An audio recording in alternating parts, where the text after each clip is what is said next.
Thanks to the organizer for the kind invitation. Copazy is one of the main tools used in the group, and that has been so for many, many years. You heard about biomodels yesterday, I believe, and so Copazy is the tool we use for curating most of the models in biomodels database. But today I'm not going to talk about biomodels at all.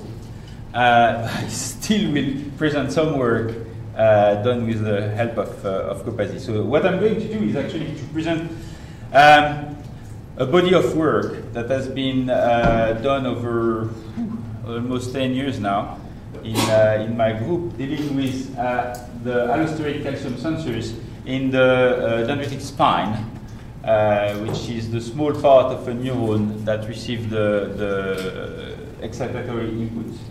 So, at the level of a neuron, I'm sure you all know that, but you have electrical activity that comes, that is projected through an axon to a terminal that triggers the release of neurotransmitter. This neurotransmitter diffuses, activates some receptors, and then the receptors, often ion channel, trigger depolarization of the postsynaptic neuron, and the signal is propagated.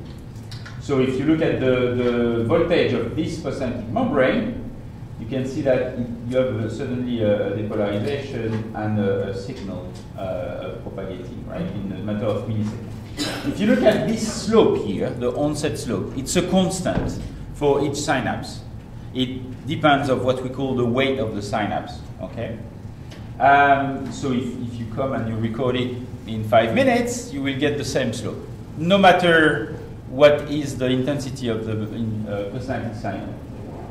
But in some experimental setup, you can actually modify this constant. So for instance, if you come with a tetanic presynaptic pulse, very, very, very quick presynaptic pulse, you will suddenly have a digital increase of the weight of the synapse, right? And then, if you come after a few minutes, you record the synapse, you will still find this enhanced weight. That's called long-term potentiation. And this is mostly due to increase of the number of receptors in the postsynaptic density, but also change of their properties, aggregation of receptor, phosphorylation that change the conductance, and so on and so forth. If you come with some other experimental setup, for instance, if you decrease the natural firing rate of the presynaptic neuron, you actually can decrease this constant, and that's called long-term depression. So we say long-term because it lasts for days or week, although all that is actually part of short-term plasticity, which doesn't make things easier. So over the last 30 years or so, a theory has been developed to explain at least part of those postsynaptic plasticity that revolves around calcium. So calcium gets through the glutamate receptors, the receptor to the neurotransmitter, voltage getting ion channel in the plasma membrane, and internal cell stores. And all this calcium will then activate Calmodulin, and Calmodulin will either activate phosphatase, leading to depression, or kinases, leading to potentiation. So Calmodulin is really the big decider of the direction of the plasticity. So here are my actors today. Calcium, that can bind Calmodulin, and calcium can also bind the regulatory subunit of calcineurin, protein phosphatase 2B. So protein phosphatase 2B is one of the targets of Calmodulin, CAM-kinase 2 is another target, and I will also talk about a third target called neurogranin, for which we don't have a 3D structure actually, because it's a dissolved protein in its natural state. So, yeah, since its discovery in 1977, I think, Calmodulin traditionally has been modeled as such by the people using it in signaling pathways. It can bind 4 calcium ions, right, Calmodulin. It has 4 different, what we call EF hands. And so people model it by binding 1 calcium, 2nd calcium, 3rd calcium, 4th calcium. And once it has bound 4 calcium, it can activate its targets. this is all well, but that doesn't work for me. Because if you do that, there is no way Calmodulin can activate differentially some of its targets and not all of its targets, right? It will activate all its targets. So if you do a simulation in Copazi, that's my only Copazi screenshot. But the rest of the curve are also done in Copazi. So if you simulate that and you increase, so that's just a parameter scan, right? And you increase the initial concentration of calcium, you see that you activate calcineurin in blue and calmodulin in red, exactly the same with the same dynamic. It's a normalized activation with the same KD. And we knew that. We knew that because we knew that calmodulin can activate calcineurin with less than 4 calcium ion bond experimentally. And it can also bind calmodulin with only 2 calcium. And we also know, crucially, that calmodulin affinity for calcium increases when it's bound to CAM-KINase2 and another target. So that's a hallmark of what we call allosteric behavior. If you have an induced fit model or a model where you bind ligand and then you activate things, you will never change the affinity based on the antagonist. Right? So what we need to do is we need to use another framework, the allosteric framework, developed in the 60s. So sorry for the biochemist in the room, I'm going to go back in the basics. You can shut eyes for a while and recover from yesterday.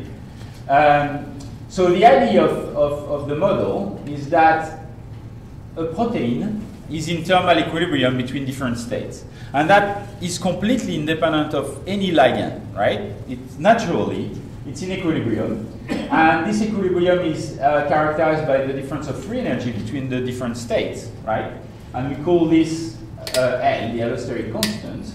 And so that's the ratio of the different states in the absence of ligand. If L is really, really big, that means the equilibrium is strongly biased toward these states, the basal states or inactive states or closed state, whatever you want to call it. Okay? In allosteric, we call that the T state. And the other state is called the OR state. For tense and relaxed, that doesn't mean anything, it's just historical. So what does a ligand do? A ligand will bind to the two states, and because they have different structure, the affinity will be different, right?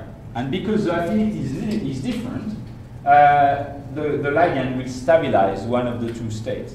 So thanks to physics, we know that to go from this point to this one, we can go either that way or that way. So if you know the allosteric constant and the affinity for the two states, you can actually compute the equilibrium constant here, right? It's very easy. So we have this constant C, which is a ratio of the affinity in the two states. If C is very, very small, that means the ligand has a very strong effect. If C is 1, the ligand has no effect on the conformational transition. That happens sometimes. So this is the free energy diagram that you get at the end. So initially I have my two states with this one stabilized, and then I get my two other states with the ligand bond, and the OR state is stabilized. So that's one thing. The second thing, and the most controversial, is that in a protein with several binding sites, all the binding sites are in the same state at the time scale of the measurement. So, of course, at the femtosecond, we know it's not true, but as far as biochemistry is concerned, they're in the same state. So if you put, just to precise, for calmodulin, we have actually experimental evidence for many of those states. So it's been crystallized in the absence of calcium, and you have this structure where you have the 4 EF ends in the closed state with alpha helix that are mostly parallel to each other. It's been crystallized in the presence of calcium, high concentration of calcium, and this time you have the 4 EF ends that have a different conformation with the alpha helixes that are perpendicular, right? It's a very distinct state. We don't have the other state with calcium. However, we have the state that binds zinc. And because zinc is smaller than calcium, it can fit the resting state, the closed state. So when people crystallized the zinc bound calmodulin, they found out that it fitted with what they call apocalmodulin, but that's really the T state, the closed state. So we have this one. The only one we don't have is this one. The problem is that in this state, the affinity for calcium is so high that calcium is almost a resident metal there. Right. So now we have everything. We can build a model. So the model has Calmodulin in two states, the T state and OR state, or closed and open, and it can bind or not Calmodulin, right? So what you have is initially with one Calmodulin, the T state is strongly favored, then one Calmodulin can bind, two Calmodulin, three Calmodulin, three calcium. And then as the calcium binds to Calmodulin, progressively the equilibrium is shifted from the T state to the OR state, okay? That's more complicated than that. So that was, 2008. Most of the structure of Calmodulin have the 4 EF hands in the same state. This is not always the case.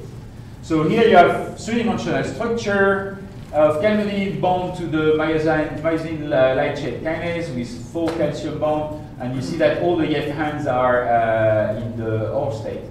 Bound to neurogranin, and you see that all the EF hands are in the T state, and we'll come back to that in a minute.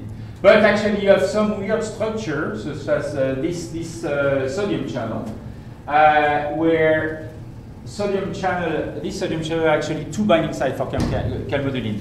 One that binds Calmodulin in the OR state, the other in the T state.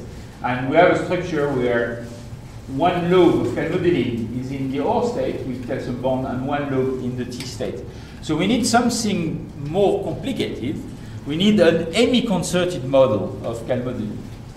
Hemiconcerted because one lobe will be concerted with 2 EF hands that are always in the same state, but the 2 lobes can switch kind of independently one to the other. They influence each other, but they are not completely concerted. So this is what we have. It looks complicated, but it's not really, right? The only difference is now you have the lobes that switch independently, and the Calmodulin can bind the target in any of those states, and you have more constants that are basically the same constant I described before, L and C, except now they are independent for the various lobe and for the target.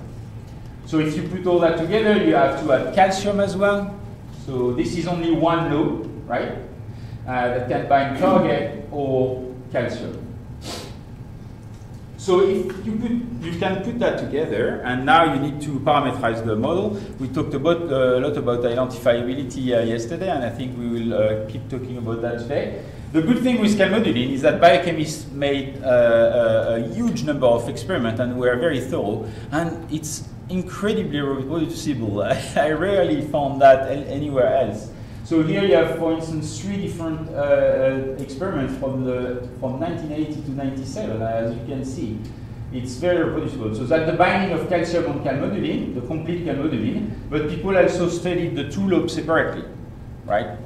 So we have all that, and we can use that to parameterize the model and to check, so use some of the data to parameterize the model, some of the data to validate the model, and check that it fits. This is the fit of the 2 independent lobes in blue and red, and in green the fit with the complete Calmodulin.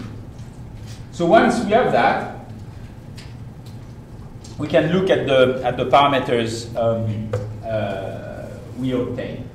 What we obtain is a model with L, allosteric constant of 20,000. What does it mean? It means that in the complete absence of calcium, for 20,000 molecules of Calmodulin, you will have 1 molecule of Calmodulin that is able to bind the target and activate them, even without calcium. Yeah? And C is 410-3, which means that the affinity for the OR state is 250 times higher than for the T state. And we got 4 different affinities for the EF hands, too high, too low. That's what we expect. And then you can look at what is the effect of the calcium, right? So that's the proportion of active Calmodulin. If you have 0, 1, 2, 4 calcium bond, as I said, 1 over 20,000 are active in the absence of calcium. With 4 calcium bound, you have actually 1 in 10,000 that is still in the T state. So you never reach 100% of activation in an allosteric context. Right?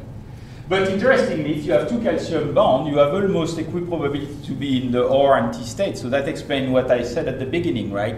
If you have less than full saturation, you can still activate the target. So one crucial thing about Calmodulin, I mentioned it before, is that when Calmodulin binds its target, its affinity for calcium increases. That's a crucial hallmark of allosteric model, right? So that's Calmodulin with on target, and that's calcium binding to Calmodulin, and with different targets. So what does the model do? It actually reproduces that. So here I have data corresponding to two different peptides, one that stabilizes the both lobe and one that stabilizes only the C lobe, the C-terminal lobe. And so as you can see, only half of the molecule is stabilized in the high affinity state. And that's very important, very, very important. Because actually, if you look at the Calmodulin in the total absence of target, right, it's half active at 10⁻⁵ micromolar of calcium. If you look in the neuron never reaches this concentration of calcium. So you will never activate Calmodulin if that was not for the effect of target that actually stabilized the OR state. And we will find that later in the talk. So that's the physiological range of one calcium spike. And here now the situation is very different, right? The green curve is out of this range, but the blue curve is completely within this range. So now we put everything together, calcium, Calmodulin, calcineurin, CAM-KINase2, and we look at the amount of active calcineurin and active CAM-KINase2. And now, because calcineurin has a much, I forgot to say that, calcineurin has a much higher affinity for Calmodulin than CAM-KINase2, it wins, right? So at lower concentration of calcium, calcineurin is activated. With higher concentration of calcium, CAM-KINase2 is activated. Again, half saturation of Calmodulin gives significant activation of calcineurin, not of CAM-KINase2 because of the low affinity. And now we have those two ranges. So because CAM-KINase2 is way more concentrated than calcineurin, I think its concentration is 70 times higher than calcineurin. Initially, calcineurin wins because its affinity is higher, but eventually CAM-KINase2 wins because you have more of it. Okay? So we have our two domains, and now Calmodulin can decide if it activates phosphatase, therefore leading to synaptic depression, or kinase, leading to synaptic potentiation. What Bug does was this part. Even with a super low concentration of calcium, you always have calcineurin active, right? And actually, this is this specific parametrization, but depending on the way we parameterize the model, sometimes you have crazy things like 90% of the calcineurin that is active. And what happens is that calcineurin having a large affinity, high affinity, sorry, not large, high affinity for calcineurin, it will stabilize calcineurin in the OR state, which is the high affinity state for the calcium. So we needed something to reset the system, right? It cannot work that way. So what we think happens is that a third partner comes into play, and this partner is called neurogranin. So neurogranin, this is a peptide in pink of neurogranin bound to Calmodulin, and as you can see, Calmodulin is bound in the T state, the closed state, right? So that's different from calcineurin and CAM-KINase2. That's the other state. And if you look at what happens to the affinity of calcium, the affinity of calcium actually decreases. The affinity of Calmodulin, Calmodulin for calcium decreases when you bind neurogranin. And the kinetics, when you put neurogranin, you actually increase the dissociation of calcium from Calmodulin. So all that is very consistent with the fact that neurogranin binds the T state, the state with a low affinity for calcium. So you need to put that in the model. And so this is due to a binding site called an IQ domain. This is also the binding site that was on the sodium channel I mentioned before that has two binding sites. So when you have an IQ domain, you bind to the T state. And here I showed data obtained by either a peptide mimicking the CAM-kinase or calcineurin binding site, or a peptide that is from an IQ domain, and you can mimic either the increase of affinity for calcium or the decrease of affinity for calcium. And you can also then simulate so those two curves show the affinity of calmodulin for calcium in the absence or presence of neurogranin, and that's the kinetics. We have a bit of a problem to parameterize this part of the curve. So the initial dissociation of calcium is super fast when you add neurogranin, but I think that the problem was the experiment where the initial measurement were not precise enough. So we have new data that I obtained last week that hopefully will solve that. So when we started this part of the project, my idea was that neurogranin will shape the calcium signal, the response to calcium, right? Because it will basically modulate the state of calmodulin, therefore its affinity for calcium. And in the literature, you had a few hints that it was the case, but we can't simulate that, actually. No matter what we do, it really doesn't change the calcium spike. The reason being that the free calcium is actually very tiny compared to the amount of calcium that is bound to buffers. What happened is the distribution of calmodulin between the different targets. Okay, so with neurogranin, of course, neurogranin suck up a lot of calmodulin that therefore is not available to activate calcineurin and CAM-kinase 2, and you will see that it's pretty important. So that's the model we have, where you have calmodulin in two states, or high affinity for calcium, T, low affinity for calcium. When it's in the high affinity for calcium, the OR state, it can bind to calcineurin, leading to depression, or CAM-kinase 2, leading to potentiation of the synapse. And then you have binding to neurogranin that sequesters calmodulin in the T state, stabilizing it, so the state with low affinity for calcium. Okay? So that's the end of the first part of the talk. So we have an Hemiconcerted model of calmodulin, two states only for the F ends, binding calcium with different affinities, so we don't need a state, different structural state for 0, 1, 2 calcium bound. The apparent affinity for calcium increases when bound to target, very important. Calmodulin is able to bind to targets with less than 4 calcium bond. Calcineurin can bind calmodulin at low calcium concentration, but both calcineurin and CAM-kinase 2 bind calcium at high concentration. And neurogranin stabilizes this calmodulin in the D state, the low affinity calcium state, and that resets the system. So it's a calmodulin reservoir. Yeah. But all that was done at equilibrium, right? All I presented today was thermodynamic modeling. And in the synapse, this is irrelevant.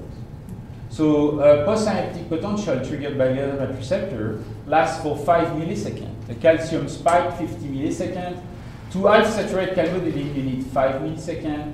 The relaxation between the two OR and T states of calmodulin is 1 millisecond, if our model is right.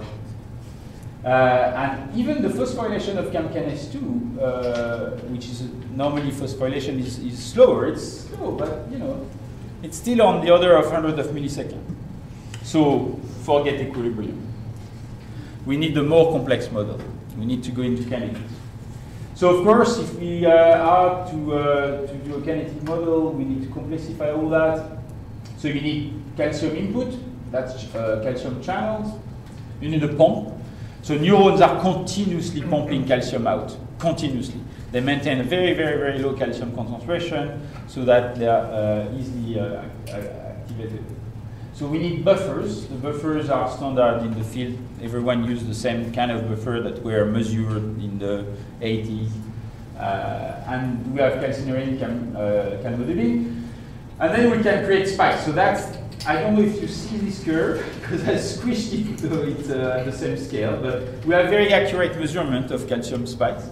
And so we can reproduce those spikes, and then you can come with multiple stimulation at different frequency.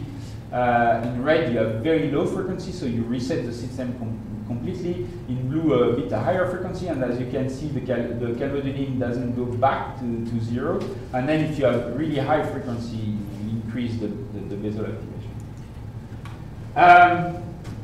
We need to model CAMCAN-S2, and there lies the difficulty. So CAMCAN-S2, remember, this is the protein that will be responsible of the potentiation of the synapse. So CAMCAN-S2 is a complex molecule, right? And in particular, it has an autoinhibitory domain here. That is the domain that binds calmodulin. When calmodulin binds it, it opens and stays active. And here you have a phosphorylation site. And if you phosphorylate this site, the threonine 286, the autoinhibitory domain stays open all the time. So you don't need calmodulin anymore, right? And you have another phosphorylation site. When it's phosphorylated, calmodulin cannot bind. Okay. Okay, so that's fine. The problem is that calmodulin is actually a dodecamer, 12 subunits. And while the phosphorylation in threonine 306 is a cis phosphorylation, with calmodulin, each calmodulin monomer phosphorylating itself, the phosphorylation of threonine 286 is a transphosphorylation. So one subunit will phosphorylate the other one, the adjacent one. And all the biochemical experiments we have are being measured on monomers. So basically, this part where we chopped off the association domain. And so the problem is that when you want to model that, it's very hard. You cannot use directly the catalytic activity of the monomer to represent the catalytic activity of the dodecamer. So Louis, a postdoc in my group, at that time a PhD student, came with this really clever scheme that I'm reusing in a different context now. So first you compute the distribution of the probability of having a neighbor which is active if you are active. Okay? So if I have only one monomer active per hexamer, so it's actually, I said it's a dodecamer, but it's 2 rings of hexamer, 2 rings of 6 subunits. So of course I have no neighbor. And then if we have 2 subunits, sometimes they're 2 subunits active, sometimes they are neighbors, sometimes they are not, and so on and so forth. And of course, if all the subunits are active, the probability is 1. Okay, that's one thing. And then you simulate how many active monomers you have for a given concentration of calcium. So she did that. She simulated it with increasing calcium concentration progressively. And then you put that together, and you can estimate the amount of active and the probability to be phosphorylated for a given monomer. Then you feed that to a polynomial. It's actually a very, very complex polynomial. I think the 17th order. And yeah, this is not necessary, but you know, since we can, and you can do that in tokens. Then you can compute this catalytic activity for a given concentration of calcium. Okay, now I can put all the models together, and I didn't tell you about the feedback loop that is very important. So calcium binds to calmodulin in 2 states, T and R. Calmodulin can bind to CAMCAN-S2. Calmodulin can bind to calcineurin. Calcineurin actually also binds calcium directly. So first you bind calcium that remove a regulatory subunit, then you bind calmodulin that activates calcineurin. Okay. But calcineurin, PP2B, will inhibit the protein phosphatase inhibitor that itself inhibits protein phosphatase 1. And protein phosphatase 1 is the phosphatase that removes the phosphorylation on CAMCAN-S2. You know the phosphorylation that keeps it active? So you have a negative feedback loop here that you need to include. Parametrisation, parametrisation, parametrisation, parametrisation. Yeah? And validation. You need to validate everything. So after 8 years now, we have huge amount of validation of the model. So CAMCAN-S2 kinetics validated, the calmodulin kinetics, protein phosphatase, always harder to validate because it's a very complicated molecule and it has different activity depending on the regulatory subunit instruction and so on. But yeah, we're not bad. And then you look at what happens in the spine. So what we will do is stimulate the spine with a certain amount of calcium. always the same amount of calcium, okay? So if we increase the frequency, we decrease the duration. And you look at what's happening for Calmodulin. So here, I don't have any target. I just have Calmodulin and calcium. Low frequency, as you can see, it's reset after each spike. I don't know if you can see the small spikes. If you increase the frequency, that's the beginning of the signal, you will start stabilizing significantly the off state of Calmodulin, right? And as you can see, of course, the duration of the stabilization decreases because the calcium signal decreases. Now we put the targets of Calmodulin. And what happens completely different. So initially, that's the same thing, right? So you increase the frequency, you will increase the stabilization of Calmodulin, and you decrease the duration because you decrease the duration of the signal. And then suddenly, this goes the other way around. So I keep decreasing the calcium signal duration, right? But the activation of Calmodulin will start to become longer and longer and longer. So what's going on here? It turns out that the binding to the target stabilizes the OR state, the high affinity state for calcium. And so Calmodulin stays active and binds calcium even when you stop the signal. So the free calcium decreases, but the calcium bond to Calmodulin bond to the target is still there. And interestingly, the frequency at which that happened corresponds to the frequency we use to trigger long-term depression and long-term potentiation. So that's quite cool. But Calmodulin is just the beginning of the story. What really we want to see is the effect of Calmodulin on the phosphatase and the kinase. So here I have the effect of two different stimulations, a long stimulation at low frequency or a short stimulation at high frequency. So you have very different behavior. If in the case of the long stimulation at low frequency, you have both enzymes activated, right, during the whole time. So in red, this is the CAM-kinase 2, in blue, the calcineurin, 2B. If you have a short, intense stimulation, initially calcineurin wins. Remember, calcineurin, high affinity for Calmodulin, it wins over CAM-kinase 2, but eventually CAM-kinase 2 wins because of the amount present in the spine, right? So you have this kind of curve when you increase the frequency.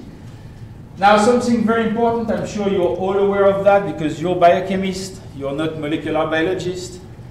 So you know that looking at a peak is useless if you consider an enzyme, because an enzyme that is really, really strongly active, but during a tiny amount of time, won't have time to do its job as an enzyme. So what you need to look at is the area under the curve, right? So that's what we do. So in red here, you have the CAM-kinase 2, in blue, the PP2B, the calcineurin. And then you can say, okay, a phosphatase is actually a negative kinase. And you get this kind of curve. So that's a very famous curve. It's a BCM curve in synaptic plasticity. It shows the bidirectional plasticity, right? Initially, you don't have any signal, so everything is 0. And then as you increase the frequency of stimulation, first you will activate calcineurin. So the first calcium that gets in will activate calcineurin. More and more calcineurin, phosphatase, you know, you go negative kinase. And then at some point, CAM-kinase 2 kicks in, and you go back up. And here, this frequency is called theta m. This is the frequency at which you go from depression to potentiation. But we don't want that. We want to look at the biochemistry. So you can transform that in a biochemical correlate, which is a ratio of activated CAM-kinase 2 calcineurin over CAM-kinase 2. Okay? So this ratio is 1.5 for us in our model. And then you can use this and look at what's happening when you change the stimulation of the neurons. So first of all, if you increase the number of spikes, you don't need such a high frequency to change from depression to potentiation, right? So 180 spikes at 3 Hz have the same effect than 10 spikes at 70 Hz. If you change the size of the spike as well, So 12 micromolar spikes at 0.3 Hertz has the same effect than 0.3 micromolar spikes at 20 Hertz. So this is important because actually when you look at the neurons, some neurons have higher calcium spikes than others. And that will affect, therefore, the way they respond to train of stimulation. And then you can do in silico mutation, and that allows us to understand lots of things that we see in experiment. So in red here is my wild type. If you increase the inhibition on PP1, remember the negative feedback loop, you actually favor CAM2 effect. If you mutate this renin 286, the phosphorylation site that keeps CAM2 open, right? You never reach this ratio of 1.5. And that explains why when you look at the mutants, you never have any plasticity. So when you mutate this phosphorylation, you don't have any plasticity, despite the fact that CAM2 is perfectly able to catalyze the phosphorylation of its targets, right? It's a fine enzyme, but you can't stabilize it enough. And one thing you can find is that if you change the concentration of calmodulin, you modify this ratio. So calmodulin is actually the limiting factor in the spine. And I believe in many, many cells this is the case. Because you have so many different targets of calmodulin that it's in short supply. And so calmodulin is the limiting factor, and normally calcineurin wins. As I said, calcineurin, high affinity for calmodulin, it always wins, right? And that explains the effect of the knockout of neurogranin. So neurogranin suck up calmodulin, and because calcineurin wins, it shifts the curve toward phosphatase. It's an unequal shift, if you want. And that explains some puzzling observation by the group of Flisman, the guy who invented the calcium theory, this entire presentation, basically. And they have plenty of mutants of CAM2, and they found very, very weird effect of the mutation of the threonine 386. So 386 is the phosphorylation that blocked the binding to calmodulin, right? And they observed, when they did that, they observed a change of activity of calcineurin. So they came up with a very complicated allosteric theory that will have interaction between CAM2 and calcineurin. And you don't need any of that. Because you have a mutation of this phosphorylation site, you release calmodulin because well, you suck up calmodulin when in the mutant, and you release it in the wild type. And because you release calmodulin or suck up calmodulin, you modulate the activity of calcineurin. Yeah, it's just a titration effect, really. So the end of the second part, almost finished, Ursula. So we have an allosteric stabilization that triggers a bistable calmodulin response. Above a certain frequency, calmodulin activation lasts longer than the initial calcium signal. Okay? Calcium signal activates both calcineurin and CAM2 at all frequency. This is a ratio of activity that changes, right? Theta m, this frequency that decides between depression and potentiation, is actually not an intrinsic property of the synapse. It's a dynamical property that depends on the previous signal, the duration, the amplitude of the stimulations. So you have plenty of paper recording the theta m for one synapse, but it's kind of meaningless. And everything is affected by the structure of the reaction, the parameters, and the initial conditions. So at the end, calmodulin decides the balance between calcineurin and CAM2 is the main actor. So I will finish by showing just an image. I won't present anything about that project, but you can then use this biochemical model and put it back in a whole cell model and couple it to electrophysiological modeling. So this is not the kind of modeling we can do in Copasi, but that's a model of an entire neuron, right? So each part here is a compartment. You have 1,500 spines, 5,000 compartments, 16,000 channels, and we model the entire neuron using something called the cable theory. So each part of a neuron is modeled with a small electrical circuit. That's my synapse, the head of the spine, the neck of the spine, and that's the dendrite, right? And in each of those points, you have a biochemical model, basically what I presented so far. And you can run that on a cluster. So we use a software called Neuron to model electrophysiology. The biochemistry is modeled with ECEL3. We used Copazi as well, but ECEL3 allows us to directly control the variable during the simulation with a Python interface. So, and then you can couple both models, and we use, of course, calcium, because we're obsessed by calcium. So here I have my biochemical calcium that triggers phosphorylation of my AMPA receptor, my glutamate receptor. That is the way of the synapse, so that affects the way of the synapse. And in the synapse, I have calcium channels. So calcium channels can open upon depolarization and increase the calcium, and this calcium is fed back to the biochemical model, and you can go round and round. That's the end of the presentation. I would like to first thank the people who did the work. Mélanie Stéphan started the Calmodulin model a long time ago as a PhD student in my group. She's now a lecturer in Bar, and now recently made famous because she wrote a blog post in Nature called The CV of Failures, and a few years afterward it became very famous. It exploded on social network over the last 2 weeks. Lou did all the kinetic modeling. She was a PhD in my group, then went away for a postdoc, is back now in my group working on Alzheimer's disease. Denis was a summer student with the first Hemiconcerted model that was then extended, polished, and much improved by Massimo Lai, who was just hired by GSK as a modeler.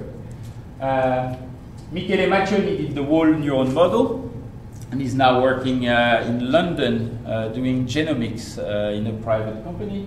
And Stuart Edelstein is a visiting professor in my group. He's one of the father of Allosteric. He developed the first model of Allosteric for hemoglobin in the 70s. And of course, nothing of that could be done without the software, open source software developed by the community, and of course, first and most, Copazi. Thank you very much.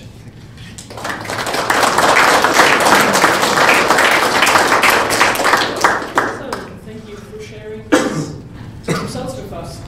So, are there any questions? I knew that you would ask them. You said you might have a very low number of Calmodulin particles in the system, right? I said that I had three. So would it be interesting to look at that system stochastically?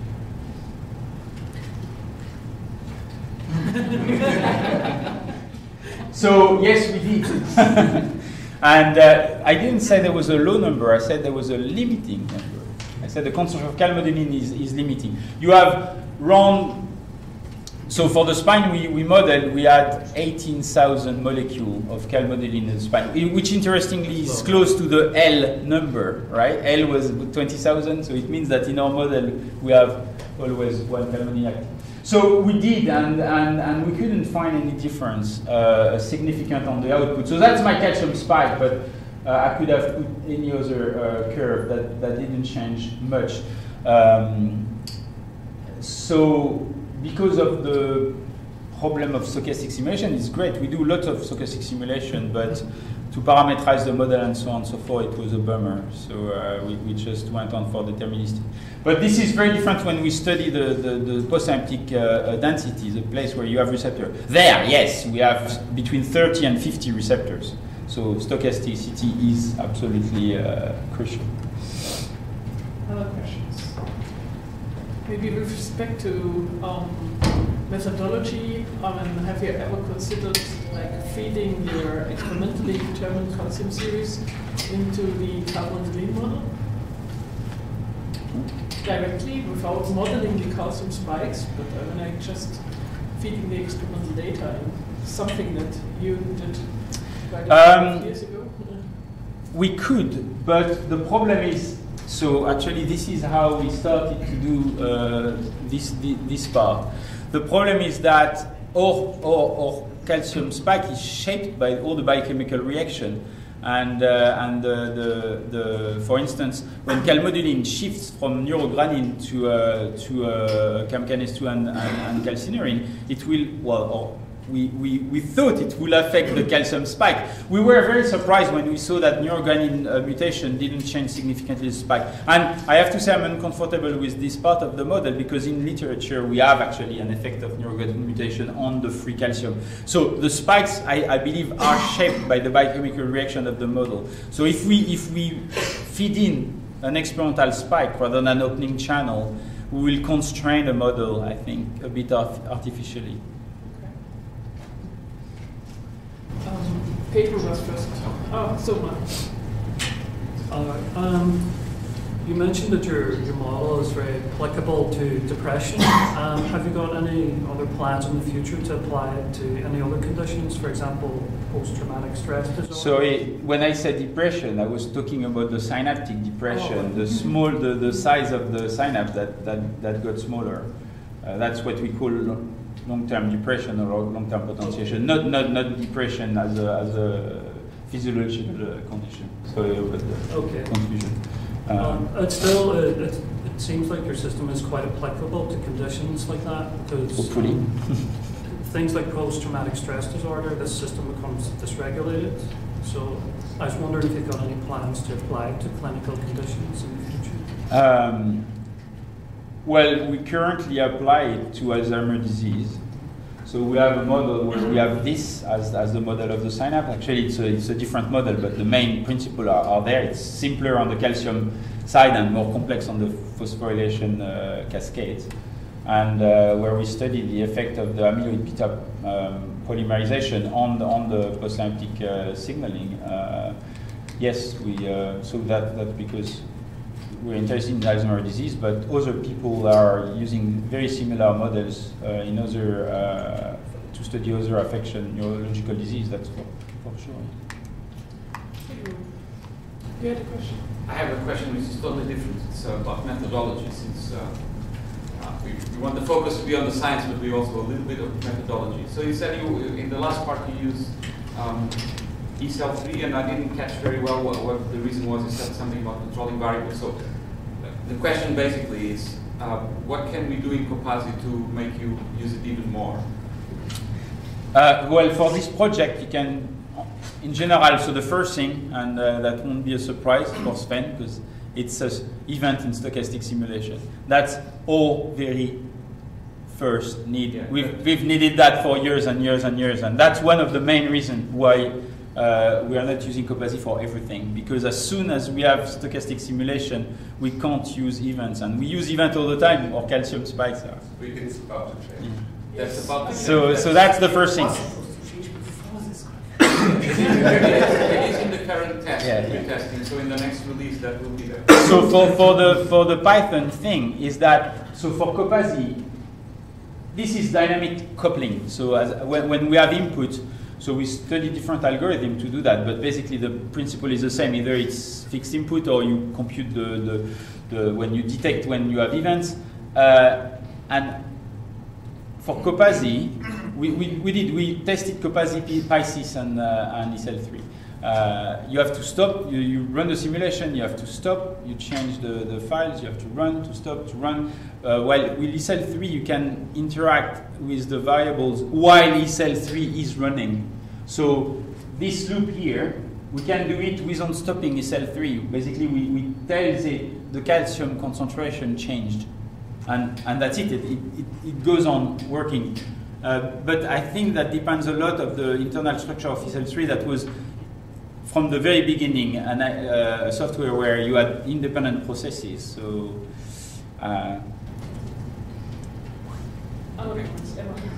in your model, how neurogranin releases the tense state of the Calmodulin? Because I guess this neurogranin is in a smaller amount than Calmodulin to have available Calmodulin in the L state to be responsive to calcium. Well, the idea is that you have a balance, right? You have Calmodulin that can bind or unbind from neurogranin. In very, very low concentration of calcium, you have a high affinity for neurogranin, so more Calmodulin binds to neurogranin. When you put calcium, you will stabilize the state of Calmodulin in the OR state, so the affinity for neurogranin decreases, so you would have a shift of Calmodulin population. It's And the other question is if you can apply this model of calcium Calmodulin in other type of cells when you know the mitochondria has a very important role in releasing the calcium or sequestering the calcium, the cytoplasmic calcium. That's a far-reaching question. We could use this model everywhere, but the model, what I presented here, was really, in particular, the first part to understand the mechanism of the biochemical mechanism of Calmodulin activation. And as you know, you have two use for model. One is to use model to study a biological function or so on and so forth. So you just want to model something, but you're not interested in the mechanism really. Or the other is to study the mechanism. So if I was to model a signaling pathway, we do that a lot, and I needed activation of Calmodulin, I will certainly not use this model where you have actually 900 reactions, more than 900 reactions, to model just one protein. Yeah. I will use the output of this model and build a Hill function with a K and an exponent that are just fitted on this model. So I think this model is very useful to understand Calmodulin. It was new at the time. It was basically challenging the existing model for Calmodulin function. But I will not advise its use if you want to model a large signaling pathway or activation of Calmodulin in a larger context. So, given the time, last question here. So if I understood you correctly, all your input spikes look the same, right? In a given setting, yes. So when you increase the amplitude, do you just scale them up linearly? No, we don't model as I said, we don't model the spikes. What we do is we open calcium channels. Okay. So what we change is we change the conductance of calcium channels, and so they are square opening of calcium channels. As you can measure electrophysiology, if you look at the calcium channels, you have, by patch clamp, you have square signal. So we do that, and the spikes are just generated because calcium gets in and then gets removed by pumps. Thanks. Okay, so thank you very much, and I'll hand over to Brian.